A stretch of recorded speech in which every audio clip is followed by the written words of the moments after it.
Hello, fellow hair loss people. So tomorrow in my office is a day that I would normally regret. Tomorrow is our corporate headshot day. So if you guys have been following my past videos, I think I briefly talked about it before.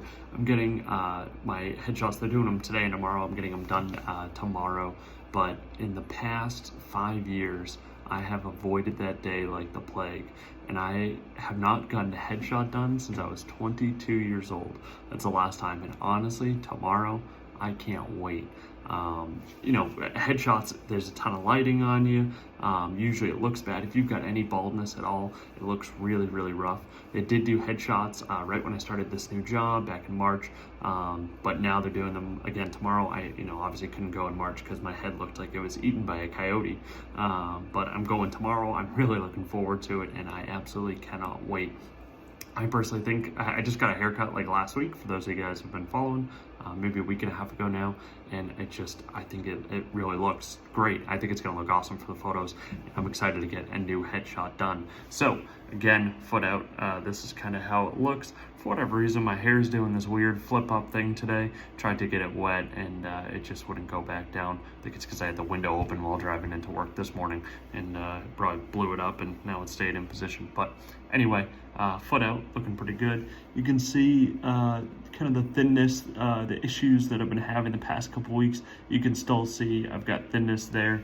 When you look at the front portion of my hair though, I would say from here forward is actually looking pretty good.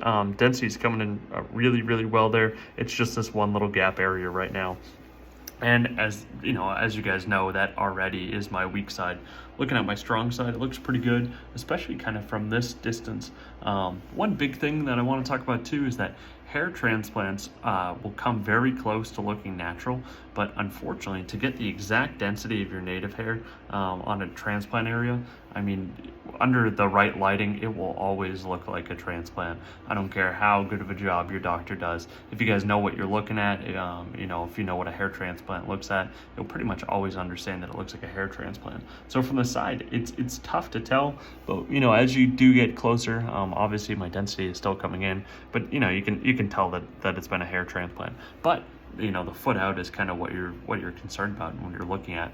It's giving the impression that you have hair and that you've got a good hair, or that you have good hair, and in my opinion, I have very good hair now. It's something that I'm super happy with. I truly have a defined hairline, which I haven't had since my early 20s. So for me, this has just been a huge, incredible experience. But looking in at my strong side, again, the areas that are up near the front of my native hair are really, really thick now. And this was all transplanted hairs anyway, up against my native hair, but it blends really, really well. So it's really tough to tell any difference at all. Looking back a little bit further at my hair, you can still tell that the density is going to continue to come in, but it looks really, really good. This is really harsh lighting that's in here. I'll show you. I got a light directly over my head, so this is giving a pretty extreme case of how my hair looks right now. But again, really happy with how it looks. If you guys have any questions, make sure to comment down below. Make sure to like and subscribe for my future updates. And then real quick, that is the back of my head area, sides under harsh lighting, and awesome. Thank you guys, and I'll make sure to post those headshots after I get them done. Thank you.